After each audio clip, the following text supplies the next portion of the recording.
chronic and acute malnutrition among children ages between 5 and below remains a major problem in Marsabit County. Now, the prolonged drought situation has resulted in food insecurity, with the rate of malnourished children standing at 30%. Mary Muoki visited Marsabit and tells us why food insecurity due to recurrent drought threatens to cut short the lives of thousands due to malnutrition. Take a listen. Katerina Letawa is a mother of 10 children, 7 boys and 3 girls. Her firstborn is aged 15 years old, while her youngest child is just a year old. We meet her under this tree where women are gathered. They are waiting for meat under an animal takeoff program. The program, run by the Kenya Red Cross, buys livestock from pastoralists and slaughters them and distributes the meat to the locals in a bid to save the animals from dying due to drought and also ensure the locals enjoy a protein-packed, nutritious meal. Katerina is not eager to leave this gathering for an interview. She is worried that if she's gone for too long, someone else may take her place and her family will go without a meal tonight. Her family is living in poverty, made worse by the failed rains and continued drought.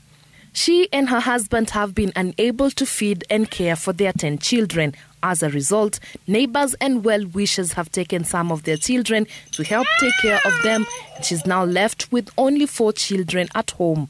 Even then, she is still struggling to feed and dress them. Watoto wengine wako shule, wengine majirani tu wako naye. Kwa sababu ya maskini tu. Sasa majirani wananisaidia kuchukua wengine wale wako na kitu kidogo. Her household is among the many households in this county where at least one child is malnourished.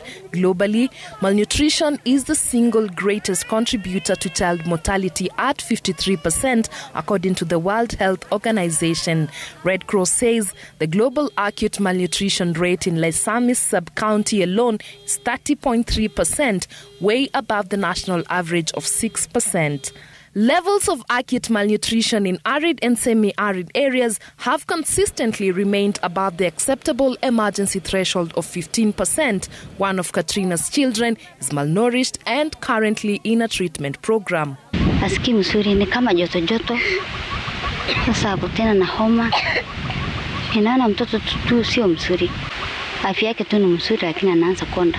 Mimi hata pia naona tu ni mzuri lakini mwili yake tu ndio inaenda chini. Nywele ni kama tu anaanza kuwa red kidogo lakini wakati alipata chakula anaanza kuwa mzuri. Laisamis and other sub-county, if a population of children below 5 years, 30% is malnourished. That means almost in all the households, especially in the far-flung areas, we are having one child who is either severely malnourished or moderately malnourished or at risk of malnutrition. The Kenya Red Cross runs a bi-monthly targeted screening program across Marsabit County. The program seeks to screen, prevent, cure and arrest malnutrition among children aged 5 years and below. We are providing all essential healthcare services, including the preventive healthcare services, promotive healthcare services, curative and screening for children below 5 years for malnutrition. In this whole county, over 30% of the children are malnourished. This is very, very alarming. And so one of the things that we are doing in collaboration with UNICEF, in collaboration with the Ministry of Health, is doing these integrated outreaches, targeting the young children, ensuring that then we are able to provide them with very needed therapeutic feeds to ensure that those who are malnourished are then re-established back to their health. Despite these interventions by humanitarian programs, a lot of children fail to make recovery as expected. In a county where 50% of the population is food insecure, the therapeutic foods given to malnourished children as treatment is often taken by the whole family, denying the affected child the much-needed nutrients and effectively hindering their recovery, further endangering their lives. In some pockets, in areas like Ileret, we are not having recoveries. Children are being enrolled day after day and they are staying in program for a prolonged months. than the usual recommended months. In those areas, it's maybe poor use of the therapeutic feeds. They are not using the therapeutic feeds the way they are supposed to consume. Yeah, because of, I think, food insecurity, these commodities are also consumed by other population rather than those who are meant for it, like the children below 5 years who are malnourished. Marsabit County is one of the counties that have been worst hit by the drought situation in the country.